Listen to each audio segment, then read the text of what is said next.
talk a little bit about a correction first, because it's important, because we're gonna correct. So I correct with a pop, and a pop is no more than that, and I let go instantly. I first have to say the word no, and then I pop. And I make sure that it's not emotional, it's not violent, I'm not being reactive, I'm not taking out any frustration on the dog.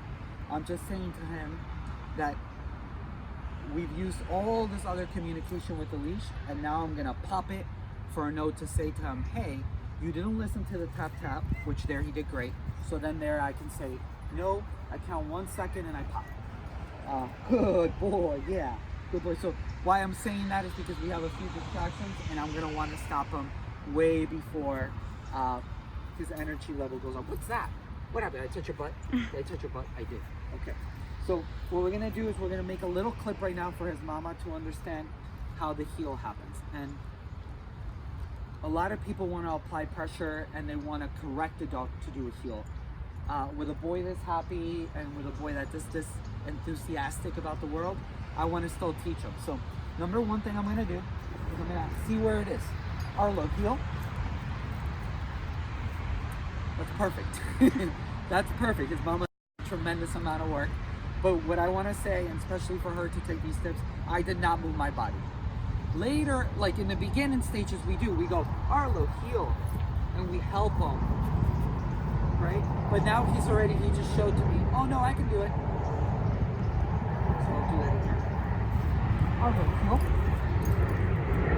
Good boy. He fixes his prong so he's not scratching it around. Good job. Good boy. And I'm gonna reward every other one right now, so he doesn't expect and he doesn't start saying to me, well, this is boring.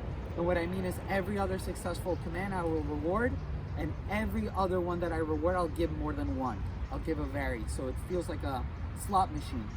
So I'm just gonna help him. Another thing I suggested to his mom, and something that I give with people that work with me for a long time, is obviously there's touch.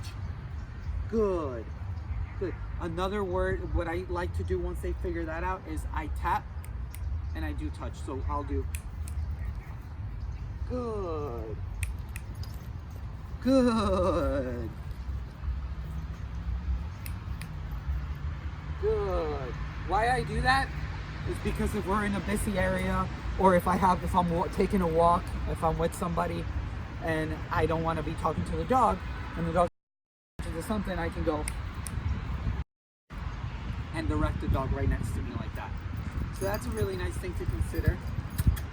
I love that, and it takes a lot, right? It takes having the dog come to us.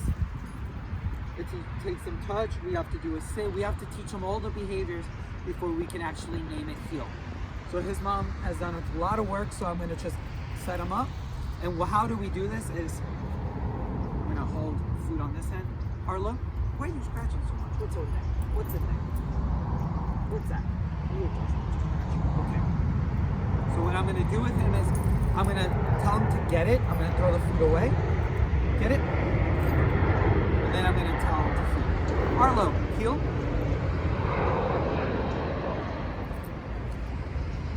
Good. So what just happened is I say the command once. I don't repeat myself. I say it once and then I show him. I lure him or I shape him into the exact behavior that I want. Arlo, get it? So what I'm also teaching him is that heel is you have to put your shoulder next to my knee, and you're not done with doing a heel until I give you a release or a reward away from you. So what I'm doing is I'm asking him to heel, I'm giving him a reward, and then once the longer he holds it, every time he holds it longer, I throw the food away. Arlo, heel. Good.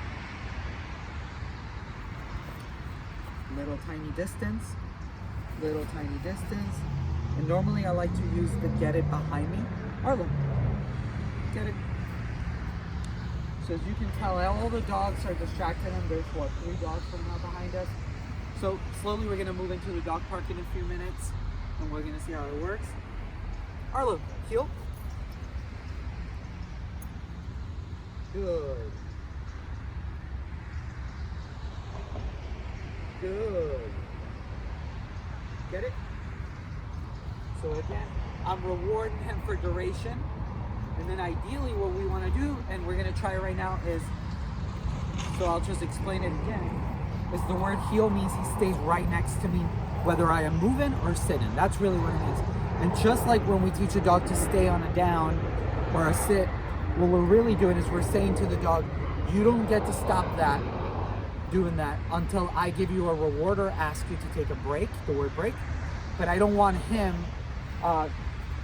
releasing himself from the heel until we've said it. And that takes a long time. It takes a lot of practice and it takes a lot of shaping. So right now I'm gonna tap, tap, heel. And I'm gonna start doing duration. I'm gonna start doing distance with him. I have to teach him to sit. And for his mama, what's important to know is that, remember, it's okay to do tap taps. Tap taps means I'm about to give you information, and you get to choose if the information is going to be good or if the information is going to be a pop because he's being distracted. So the taps, the more gentle you are with the taps, the more sensitive they become to communication, which is what the most ideal situation is. So that's not a heel. He's in front of me. He's got his head ahead of me. So let me give you another thing, another tip about heel. The further the dog is behind me, the easier it is to stop them from all kinds of unwanted behaviors. So for me, if a dog's in front of me, it's really hard to make the U-turns to get out of the way of something. It looks really clunky. So if I keep them right next to me, or a little bit behind me, when I make a U-turn, it looks much better. It feels better. And look, there's no pressure on the leash, right? And you can see I'm if I don't talk about it, it's kind of like cheating. I'm using that hand right behind me to shape where I want, because he knows that touch will bring him some kind of reward. And he's doing excellent because I'm being very noisy. I'm chattering away a lot and he's still doing all the right things. So a little bit of tap, a little bit of pressure. And the wonderful thing that, you know, the lady holding the camera deserves is a lot of credit, because there's been zero tension on the leash. He hasn't ever gotten to the end of the leash since we got here today. So I give her a lot of credit for that. And that just takes, and I say this a lot, it takes quality, not quantity. So if you're not feeling good, if you're not having a good time in the day, you don't have to go out. You can practice this stuff in your house. You can practice this stuff in your backyard, in your front yard. Good. So remember, we're doing duration. I could have tapped right there. I should have tapped when he starts to pay attention. We're doing duration, and now we got to start doing distance. So you can see what's happening is the last D is already hitting us pretty hard, which is distraction. So I'm going to start tapping, and feel. And most importantly, I can also pop. The pop is the no, the real correction, the punishment. And if he's charging himself, if he's getting himself amped up, and I keep rewarding, and I keep going, oh heel. Really, I'm creating a yo-yo effect. I'm creating this effect where the dog now thinks that he has to stare to get food. So I'm gonna do something that a lot of people don't like to see. I'm gonna say the word no, and then correct. And if I say the word no, I'll give a second. And if he corrects himself, then we know that we don't have to apply an actual physical punishment. It means that me and his mom have done the work plenty to teach him what that means. So I'm gonna just walk away for a second. I'm gonna make a little sound, see what he does, which is great. And then right there, I'm gonna let him charge. Arlo, heel.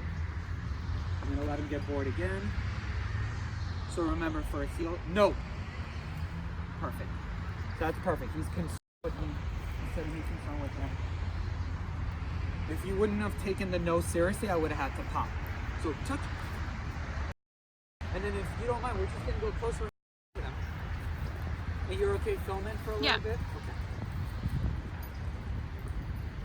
So now I'm gonna start the pop. As we get closer, the distraction gets closer, I'm gonna tell him to heel. Give him a reward for distance now. It's not just duration. He's doing really good with holding that space. It's distance now. And as we get closer to our distraction, I can correct him for it.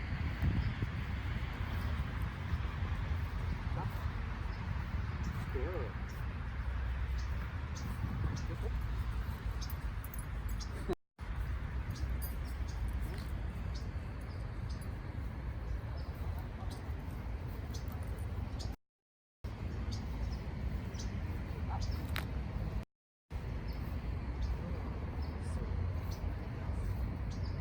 and I'm varying the rewards. I'm giving him 1, then I'm giving him 5 or 6. No.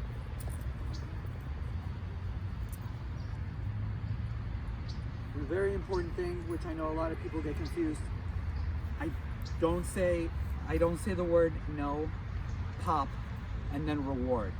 You'll see too many people say no, correct the dog, smack the dog, do whatever they think the dog needs. And then the worst thing in the world is you see them give the dog food, or worse, they go, oh, you're a good dog. Oh, I'm sorry. Oh, you shouldn't have done that. Don't do that. I don't mean to talk bad about other trainers, but it goes to show that a lot of people aren't understanding how the 4 quadrants work and what kind of confusion that creates to the dog, right? You're creating a lot of trauma in them because you're confusing a really strong positive punishment, which is physical pain, discomfort, whatever you want to call it. We'll just call it exactly what it is. And then you're saying good, which really, really confuses the dog. So we want to make sure that before we bring them out to a distraction, we practiced a lot of the things we want. So that shows you that his mama has worked a lot with the tap tap. He's paying attention.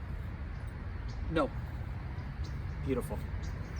And I don't say anything. Now I just said no, and look at that. He goes right back to what we're supposed to do.